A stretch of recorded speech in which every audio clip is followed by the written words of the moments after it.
आपको लगता है कि हवाई सफर जो है हवाई चप्पल वाला कर पाएगा शंख एयरलाइंस में? 1000% करेगा।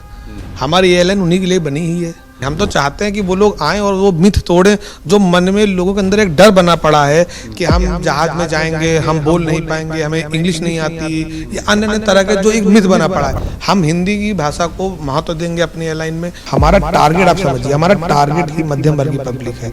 अगर हम उसके साथ इस तरीके की चीटिंग करेंगे तो फिर ये चीज़ गलत है कहीं ना कहीं। तो हम ये काम नहीं करेंगे। पुराने लोग क्या कहते हैं, क्या नहीं कहते हैं, हमको किसी की विचारधारा में नहीं जाना। मेरी अपनी एक फार्मूला है, हम अपने फार्मूले पे चलेंगे। तो मुझे पता है कि अगर आपने अपनी एयरलाइन को टाइम पे उड़ाया तो आप कहीं फेल नहीं होंगे। सारा खेल बस वही है, आपको अपनी एयरलाइन टाइम पे उड़ानी है। जो हमारी इकोनॉमी टिकट रहेगी वो वैसे प्राइस रहेगा। हमारा सिर्फ प्राइस अगर बढ़ेगा तो वो बिजनेस क्लास के लिए बढ़ेगा। डर लगता है कि नहीं, कभी नहीं।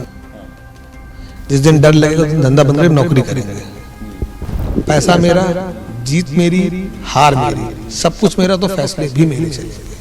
भारत में एविएशन सेक्टर लगातार बढ़ता जा रहा है। अभी हाल फिलहाल में आपने तमाम तरह की दिक्कतों का सामना देखा होगा। खासतौर पे दिल्ली एयरपोर्ट पे खचाखच जिस तरह से यात्रियों को परेशानी का सामना करना पड़ा इंडिगो एयरलाइंस की वजह से। लेकिन भारत सरकार ने एक बड़ा फैसला लिया और ये लिया कि 3 नई एयरलाइंस को इंट्रोड्यूस किया। उसमें से सबसे खास एयरलाइन शंख एयरलाइंस की बात की जा रही है। एक ऐसा शख्स जिसने ऑटो चलाया, ऑटो पे बैठा और आज के समय में वो हवाई जहाज उड़ाने वाला है। ठीक वहीं पर हम आ गए हैं लखनऊ में, और लखनऊ में उनका दफ्तर है। ये है हमारे साथ में श्रवण कुमार विश्वकर्मा जी, जो कि बहुत ज्यादा उम्र तो नहीं लगती है आपकी? अभी 35 हुआ। 35? आप छोटे हैं मुझसे।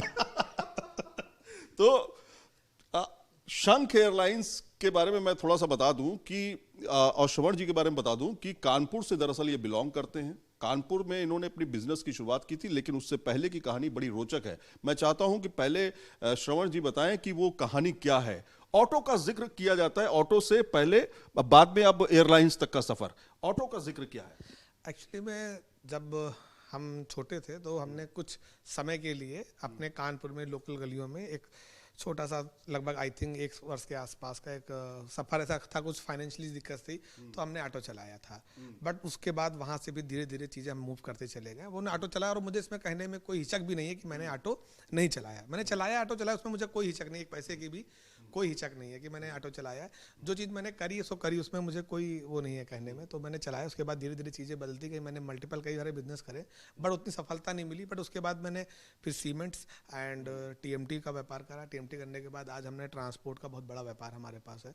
लगभग आई थिंक 400 प्लस के ट्रक है हमारे पास। फिर बढ़ता गया और मुझे अब लगा कहीं ना कहीं एविएशन आने वाले समय की ग्रो इंडस्ट्री है, तो हमने अपने जो रुख है वो एविएशन में कन्वर्ट करा। एविएशन में कन्वर्ट किया।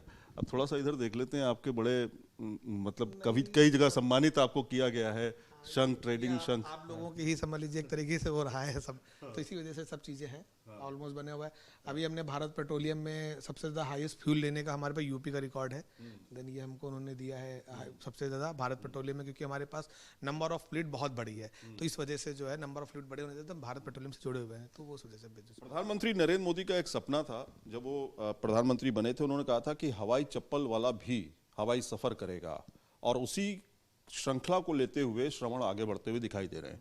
आपको लगता है कि हवाई सफर जो है हवाई चप्पल वाला कर पाएगा शंख एयरलाइंस में? 1000% करेगा।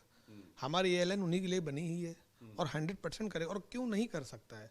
क्या ऐसा तो है नहीं कि एयरलाइन का मतलब क्या है कि एयरलाइन का एक किसी का अधिकार तो है नहीं। ये तो मैं आपसे पहले भी बोल चुका हूँ। तो एयरलाइन का मतलब क्या? पब्लिक तो वो भी है, सब इंसान है, सबका अधिकार है बैठने का। जैसे हमारा है वैसे आपका है, वैसे उनका भी है। तो ऐसा कुछ नहीं है। हम तो चाहते हैं कि वो लोग आएँ और वो मिथ तोड़ें जो मन में लोगों के अंदर एक डर बना पड़ा है कि हम जहाज में जाएंगे, हम बोल नहीं पाएंगे, हमें इंग्लिश नहीं आती, या अन्य अन्य तरह के जो एक मिथ बना पड़ा है। हम चाहते हैं वो आएँ और देखें कि हम उसे तोड़ते हैं। हम हिंदी की भाषा को महत्व देंगे अपनी एयरलाइन में। कोई अगर ऐसा व्यक्ति हमें लगा कि जिसको थोड़ा सा मुझे लग रहा है देखने में, या हमारे टीम मेंबर ग्राउंड स्टाफ को ऐसा लगेगा, हम उसकी ही लैंग्वेज में बात करने की कोशिश करें, इससे वो कंफर्ट फील करे, अपने आप को कंफर्ट फील करे। लेकिन लंबी चर्चा है, इसलिए हम आपको थकाएंगे नहीं। आइए बैठ के चर्चा करते हैं। और बड़ी इंटरेस्टिंग और बहुत ही रोचक कहानी है श्रवण की। और श्रवण प्लीज बैठिए। तो अब हम बात करते हैं फ्यूचर प्लान की कब से आप और कहां से इसकी शुरुआत करेंगे और किस तरह की फ्लीट आपने तैयार की है, बोइंग से या फिर एयरबस से? हम मार्च मतलब 2026 के आसपास फर्स्ट क्वार्टर में उम्मीद कर रहे हैं कि हम शुरुआत कर दें। और हमारी जो फ्लीट है वो एयरबस 320 की है। अभी हमारे पास 3 एयरक्राफ्ट बुल्गारिया में खड़े हुए हैं और वो इंडिया आने वाले हैं। 2 321 नियो जो हैं वो अभी थोड़ा सा उसमें टाइम लगेगा, वो भी आ जाएंगे। तो ऑलमोस्ट आप ये मानिए कि हम 5 एयरक्राफ्ट के साथ आ रहे हैं। 3 अभी हमारे पास आ जाएंगे, 2 हमारे मंथ या 1.5-2 मंथ के बाद आ जाएंगे। और अभी हमारी पहली जो फ्लाइट होगी वो लखनऊ से दिल्ली, गोरखपुर दिल्ली, आपका वाराणसी से दिल्ली, दिल्ली मुंबई, मुंबई कलकत्ता, ऐसे रहेगी फर्स्ट फेज में। इंडिगो का एक वर्चस्व रहा है, अगर एविएशन सेक्टर में देखें घरेलू उड़ानों में इंडिगो जो है लगातार आगे बढ़ा है और 68% तक इंडिगो के पास अभी शेयरिंग है, लोकल की अगर बात करें। आपको क्या लगता है वो तबका जो है जो सबसे ज़्यादा इंडिगो इस्तेमाल करता है वो धीरे धीरे आपकी तरफ शिफ्ट होगा? देखिए, एक सबसे पहली बात, हमें किसी से कोई मतलब नहीं। हमारी अपनी एक विचारधारा है, हमारी अपनी एक सोच है, हम उस पर चलेंगे। किसी का 70 है, किसी का 65 है या 75 है, मुझे उससे में सोचना ही नहीं है।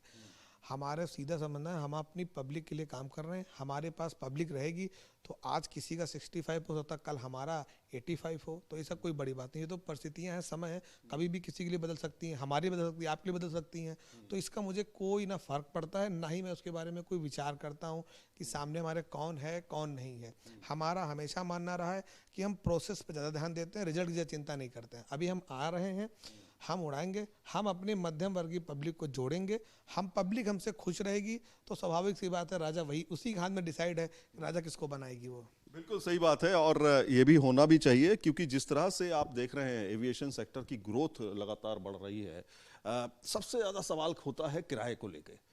भाई दिल्ली से मुंबई जा रहे हैं, दिल्ली से लखनऊ जा रहे हैं, 23-23 हज़ार रुपये किराया, 25-25 हज़ार रुपये किराया। कभी कभी तो ऐसा होता है साहब कि आप जा रहे हैं दिल्ली से मुंबई, उसका किराया ज़्यादा है 25-30 हज़ार रुपये, और जाइए कोलालमपुर, चले जाइए दुबई, वो किराया कम है। देखिए, एक्चुअली में ऐसा है, हम इसके लिए आपको ये बात बोल सकते हैं कि हम लोग जो किराए पर है उस पर एक लिमिट लगा रखे हैं। हम किराया अपना हमारा बहुत ज़्यादा नहीं भागेगा। अगर आपको मॉर्निंग में कोई टिकट, हमारी एग्जांपल मैं दे रहा हूँ, हो सकता है उसको आप वो मत लीजिएगा। जैसे मैंने दिल्ली से मुंबई की एक फ़्लाइट की टिकट हमारी 5,000 रुपये की, 2,000 रुपये की, तो हम कोशिश करेंगे शाम तक भी वो 5,000 रुपये रहेगी। हम ये काम नहीं करेंगे। हमारा टारगेट आप समझिए, हमारा टारगेट ही मध्यम वर्गीय पब्लिक है। अगर हम उसके साथ इस तरीके की चीटिंग करेंगे तो फिर ये चीज़ गलत है कहीं ना कहीं। तो हम ये काम नहीं करेंगे कि हम अपनी पब्लिक को वो गुमराह करें। हमारी फ़्लाइट अगर डिले कोई होगी, अगर मुझे लगा कि मेरी फ़्लाइट कोई डिले है, तो हम कोशिश करेंगे कि हम उसको पब्लिक को बुलाएं ना, और पहले ही उसको सूचना दे दें कि हमारी ये फ़्लाइट किसी कारणवश डिले हो चुकी है या नहीं आएगी। जो कुछ होगा वो ट्रांसपेरेंसी के साथ होगा। टिकट के किराए के लिए हम आपको आश्वासन दे रहे हैं कि टिकट के किराए के लिए हमारा रेट इतना हाइक नहीं जाएगा जितना अन्य का जाता है। हम अगर, स्वाभाविक सी बात है, आप सोचिए ना कि अगर मुझे सुबह टिकट मैंने 5,000 रुपये करी, तो स्वाभाविक सी बात है कि हमारी टीम ने उसको 5,000 रेट करा होगा तो हमारा उसमें प्रॉफिट होगा ऐड। तो शाम तक वो 25,000 क्यों? इसका मतलब कहीं ना कहीं हमारे मन में चोर है, या हमारे मन में हमको लग रहा है कि हम अपॉर्चुनिटी का फायदा उठाना चाह रहे हैं। कहीं ना कहीं मुझे लग रहा है ना कि मैं अपॉर्चुनिटी का फायदा उठा रहा है, तो हम ऐसा नहीं करना चाह रहे। हम जो हमारा टारगेट यही है कि जो हमारी मध्यम वर्गीय पब्लिक है वो आए हमारे पास। लेकिन कहते हैं कि जो एविएशन से जुड़े हुए पुराने प्लेयर हैं वो कहते हैं कि डायनेमिक प्राइसिंग है, इसमें हम तो कुछ करते नहीं है, बाजार के ऊपर छोड़ा हुआ है, इसको बाजार तय करती है कि डिमांड और सप्लाई वाला क्या खेल है। देखिए, ऐसा है ना, पुराने लोग क्या कहते हैं क्या नहीं कहते हैं, हमको किसी की विचारधारा में नहीं जाना। अपना आपका फॉर्मूला है। मेरी अपनी एक फॉर्मूला है, हम अपने फॉर्मूले पे चलेंगे। देखिए, सिंपल सी बात है, पैसा मेरा, जीत मेरी, हार मेरी, सब कुछ मेरा, तो फैसले भी मेरे चलेंगे।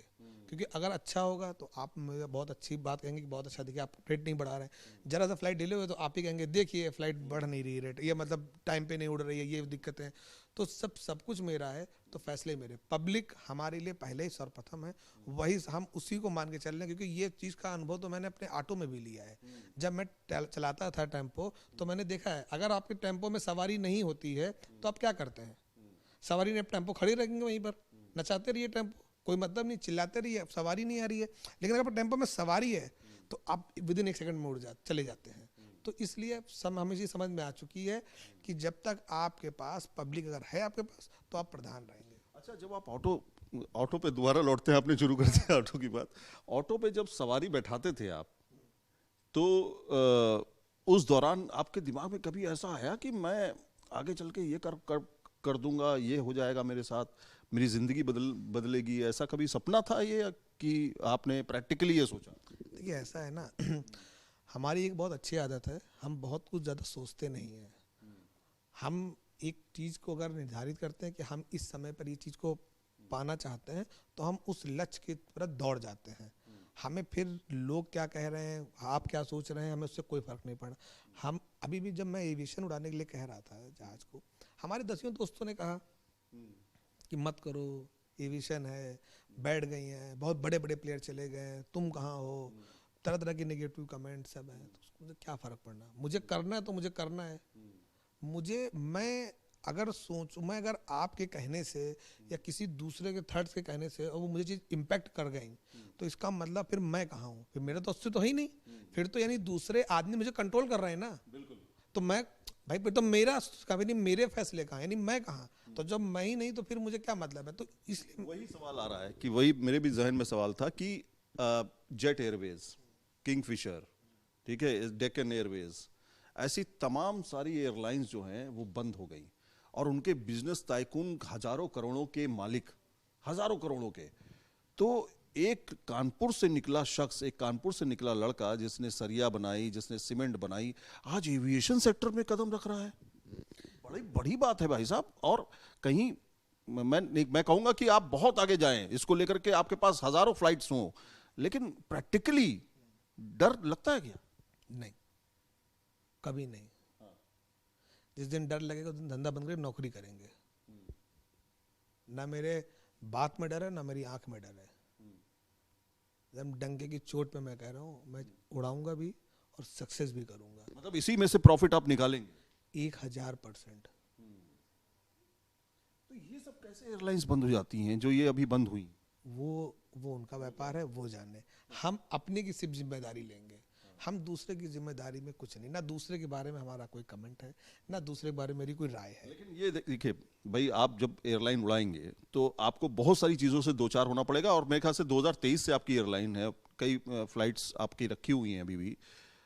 एक होता है फ्यूल का खर्चा, एक हो गया पर सीट के हिसाब से आपके एयरपोर्ट का खर्चा, ground staff, crew member, pilot, तमाम तरह के खर्चे होते हैं। एयरक्राफ्ट का सिंपल सा फंडा है, आपको पता है, आपको बहुत पुरानी बात बताते हैं, आज भी होता है।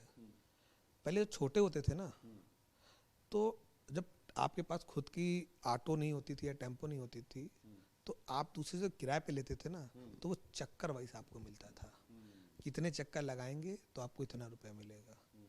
तो ये चीज़ मुझे बहुत बचपन से पता है। तो मुझे पता है कि अगर आपने अपनी एयरलाइन को टाइम पे उड़ाया तो आप कहीं फेल नहीं होंगे। सारा खेल बस वही है, आपको अपनी एयरलाइन टाइम पे उड़ानी है। तो हमारी पहली कोशिश रहेगी कि हमारी जो भी एयरलाइन हो एकदम टाइम पे उड़े। और रही बात प्रॉफिट की, तो अभी हम आए हैं, कदम रखेंगे। हो सकता है कि जो बहुत सालों से चल रहा था, जो ना बदला, हो सकता है अब बदल जाए। जरूरी नहीं, ऐसा नहीं है कि कोई चीज़ एक चली आ रही है तो वो चलती रहेगी, कभी ना कभी तो वो भी ब्रेक होगी ना। और रही बात साम्राज्य की, तो इसकी भी एक बड़ी अच्छी चीज़ है, ये गिरता भी है और बनता भी है। तो ये किसी का किसी पे एकाधिकार नहीं। आज हो सकता है किसी का है, कल मेरा हो, परसों हो सकता है मेरा ना हो, किसी और का हो। तो ना इससे हमको ना भय, ना इससे कोई डर है कि मेरा गिर जाएगा, वैसा मुझे कोई सोच नहीं। मतलब आप ये कह रहे हैं कि सस्ते में हवाई सफर आप कराएंगे? मतलब सस्ते का मतलब ये जो इस समय चल रहा है ट्रेंड कि भैया 25,000 का हो गया, 30,000 का, उस तरह की चीजें आप नहीं करेंगे कभी, उस प्रैक्टिकली भी नहीं करेंगे? देखिए एक्चुअली में जो हमारी इकॉनमी टिकट रहेगी वो वैसे प्राइस रहेगा। हमारा सिर्फ प्राइस अगर बढ़ेगा तो वो बिजनेस क्लास के लिए बढ़ेगा, हमारा इकॉनमी के लिए नहीं बढ़ेगा। एक बिजनेस है, एक इकॉनमी। इकॉनमी में हमारा कोई प्राइस हाइक नहीं होगा, नॉर्मल जो प्राइस है वैसे ही रहेंगे जो नॉर्मल टिकट होती है। हम ऐसा नहीं करेंगे कि आपको हमारी फेस्टिवल आ गए, होली है, दिवाली है, तो 25,000 की टिकट मिले, नहीं चाहिए मुझे, वो मैं करूँगा भी नहीं। क्योंकि वो मेरे अंदर का ईमान भी ना, वो मतलब मेरा गवाही नहीं देता, तो मैं नहीं कर पाऊंगा। जिसको करना है, लोग मजबूरी में भी सफर करते हैं। देखिए एक्चुअली में ऐसा है ना, हम उस ना सोच के धारणा के रखते हैं। जो लोगों ने पहले उड़ाई है, जो लोग उड़ा रहे हैं, वो हमसे बहुत बड़े हैं, वो बहुत बड़े हैं, अभी भी बहुत बड़े हैं। हम बहुत छोटे हैं, हमारी एक विचारधारा है, हम लोग छोटे मध्यम वर्गीय इंसान हैं, तो हम लोगों ने तो वो भी है ना कि 2 रुपए में अपना पेट भरने वाले हैं, तो हमें एक हर मध्यम वर्गीय की चीज़ें पता है वो कैसे करते हैं। छोटे तो तेंदुलकर भी थे, जिन्होंने शतक शतक बना करके आज कहाँ से कहाँ पहुंच गए। हाँ, वो भी बात आपकी सही है, बट जो है अब क्या है ना कि हम एक जिस लेवल से उठ के आए हैं, मध्यम वर्गीय से उठ के आए, तो हमें वो पता है कि एक मध्यम वर्गीय इंसान के जीवन में क्या समस्याएं रहती हैं और वो किस किस समस्याओं को फेस करता है, तो वो मुझे ऑलरेडी पहले से पता हुआ है, तो क्योंकि हम वो खुद चीज़ें फेस करके वहाँ तक पहुँचे हैं। हो सकता है जो लोग अभी हैं वो फेस नहीं करे हैं, तो शायद एक आप इस बात को अब माने या ना माने, पब्लिक समझे ना समझे, जो व्यक्ति जिन परिस्थितियों से निकल के आता है उसको हमेशा दूसरों से उसका ज़्यादा अच्छा एहसास होता है, क्योंकि उसने वो खुद फेस करी होती है। एक दो महत्वपूर्ण सवाल हैं। महत्वपूर्ण सवाल ये कि कई बार हमने देखा है और आपने भी महसूस किया होगा कि जब आप फ्लाइट में सफ़र करते हैं तो परिवारों की हाव भाव और उनका रहन सहन जिस तरह का होता है वो तय करता है कि वो फ्लाइट से सफ़र करें या ना करें। कई बार ऐसा देखा गया है कि घूंघट पहने हुए औरत आ गई, चप्पल पहन के आ गई, तो उसको लोग ऐसी निगाहों से देखते हैं। उन जनता को आप अपनी तरफ लाने के लिए क्या करेंगे? देखिए ऐसा है ना कि हमने अभी वो पता ना कि हमारा मध्यम वर्गीय का ही सब टारगेट है, तो हम ऐसा देखिए हम अब उन पब्लिक से यही अपील करेंगे कि वो एक बार आएँ और बैठे, अपने जो अंदर एक झिझक बना के बैठे हैं वो अपनी ख़त्म करें। दूसरी चीज़ है, ये कहीं ना कहीं हमारी भी जिम्मेदारी बनती है कि हमको भी सोचना चाहिए कि जब हम हो या आप हो, जब कोई इस टाइप का आदमी आए तो हम उसको उस नज़रों से ना देखें, वो हमारी भी गलती है इसमें। हम खाली एक उस व्यक्ति की दोषी नहीं दे सकते, उसमें हम भी उतने ही दोषी हैं जितना वो है। मान लीजिए उस व्यक्ति के पास किसी मजबूरी कारणवश उसको जल्दी कहीं जाना है, किसी क्षेत्र में पहुंचना है, और वो अपने उसके अच्छे नहीं कपड़े हैं, तो इसका मतलब ये नहीं है कि आप उसको जो है वहाँ पर जब देखेंगे तो आप वो कर देंगे, निगलेक्ट कर देंगे, तो ये तो कहीं ना कहीं गलत चीज़ है। तो ये एक सवाल, एक आखिरी सवाल इससे जुड़ा हुआ, फिर हम आपके फ्लीट को भी देखेंगे कि मध्यम वर्ग को आप टारगेट करेंगे, ठीक है। जो एयरलाइंस की शुरुआत होगी वो उत्तर प्रदेश में हुई होगी, है ना? प्लान क्या है थोड़ा सा उसका? अच्छा, उत्तर प्रदेश से हमारी भी पहले शुरुआत होगी। पहले हम लखनऊ से दिल्ली, फिर दिल्ली से मुंबई, कलकत्ता, हैदराबाद, जयपुर, गोरखपुर, वाराणसी, अयोध्या, इन सबको कनेक्ट करेंगे, क्योंकि अभी हमारे पास नंबर ऑफ़ फ़्लाइट थोड़ी कम है। जैसे जैसे हमारे पास नंबर ऑफ़ फ़्लाइट बढ़ती जाएंगी, जैसे जैसे चीज़ें बढ़ती जाएंगी, हम वैसे वैसे चीज़ों को अपनी ग्रो करते चले जाएंगे। आपको सर्टिफिकेट मिल चुका है, नो ऑब्जेक्शन सर्टिफिकेट आपको मिल चुका है। नो ऑब्जेक्शन सर्टिफिकेट जब मिला तो आपको लगा कि अब आसमान में उड़ने का समय अब आ चुका है, तो किस तरह का इंफ्रास्ट्रक्चर, किस तरह का ऑफिस, किस तरह से आप पायलट्स और क्रू मेंबर को हायर करेंगे या कर चुके हैं क्या? देखिए एक्चुअली में ऐसा है, पायलट्स हमारे मतलब अंडर पाइपलाइन में है, प्रोसेस में चल रहे हैं, और क्रू भी हमारे सब में है। ग्राउंड स्टाफ के लिए हम लोग ने CV भी सब छांट दी, उसके लिए हमारी टीम बैठी है, वो वर्क कर रही है। हम लोग को जिनको रखना है वो हम लोग ऑलरेडी मतलब कर चुके हैं, क्योंकि अभी हमारे पास एयरक्राफ्ट कम है, तो हमें उतने ना पायलट्स की ज़रूरत है ना उतना क्रू की ज़रूरत है। स्वाभाविक सी बात है, जैसे नंबर ऑफ हमारे पास बढ़ते जाएंगे वैसे वैसे कंपनी चीज़ें करती जाएंगी। फर्स्ट फेस है, हो सकता है कि हम कुछ गलतियां भी हमसे हो जाए, ऐसा नहीं हो सकता, क्योंकि हम अभी नए हैं, तो हो सकता है हमसे गलती होने के चांसेस ज़्यादा हैं, तो धीरे धीरे चीज़ों को इम्प्रूवमेंट करते रहेंगे सब। पहली उड़ान की अगर हम बात करें तो कहाँ से कहाँ तक की आपने सोची है? अभी हमने लखनऊ से दिल्ली की पहली प्लान हमारी है कि लखनऊ से हम लोग पहली फ़्लाइट उड़ाएंगे, लखनऊ से दिल्ली। अब उसके बाद ये देखते हैं कि लखनऊ से दिल्ली उड़ाने के बाद फिर दिल्ली से कलकत्ता या दिल्ली से हैदराबाद या कहीं भी जाना होगा वैसे ज़रूर करेगा, बट पहली फ़्लाइट लखनऊ से दिल्ली। क्या अंतर्राष्ट्रीय विमान के लिए, अंतर्राष्ट्रीय उड़ान के लिए आप तैयार होंगे आने वाले समय में, या आपको लगता है कि पहले हम घरेलू में बेहतर करें उसके बाद देखते हैं? नहीं, हम 2028 या 29 के आसपास इंटरनेशनल का हमारा पूरा प्लान है कि हम 28 से 29 के बीच में इंटरनेशनल जो है फ्लाई करेंगे, और हम उसकी तैयारी भी बना के उसी हिसाब से चल भी रहे हैं, क्योंकि इंटरनेशनल उड़ने का एक टाइम होता है, एक सिस्टम है, DGCA के कुछ मानक हैं, उनको पूरा करने के बाद ही आप इंटरनेशनल उड़ सकते हैं। तो हम 28 या 29 के आसपास में अपने आप को प्लान कर रहे हैं कि इंटरनेशनल उड़ेंगे हम। तो यहाँ पर श्रवण जी ने जिस तरह से हमें बताया कि जो फाउंडर हैं और मालिक हैं एक तरह से शंख एयरलाइंस के, वो अब दिल्ली से यानी कि राजधानी से राजधानी की पहली उड़ान जो है वो शुरुआत करेंगे। एक टेम्पो चलाने वाला शख्स किस तरह से एयरलाइंस उड़ाने की तैयारी कर रहा है, ये आप कोई सपना नहीं देख रहे हैं, ये कोई फिक्शन नहीं है, ये कोई ऐसा नहीं है कि ये ऐसी बात है जो बताई ना जा सके, लेकिन आज ये उदाहरण बन चुके हैं बहुत सारे इंडस्ट्रियलिस्ट के लिए और एविएशन सेक्टर के लिए भी कि जिस तरह से, जिस सोच के साथ ये आगे बढ़ते हुए दिखाई दे रहे हैं, उससे ऐसा लगता है कि शंख के पर जो हैं वो आसमान में जल्द उड़ते हुए दिखाई देंगे और नए पंख जो हैं वो आसमान को, भारतीय आसमान को खासतौर पे देखा जाए तो मिल चुके हैं। वीडियो जर्नलिस्ट दीपक के साथ सैयद आमिर हुसैन, न्यूज नेशन, लखनऊ।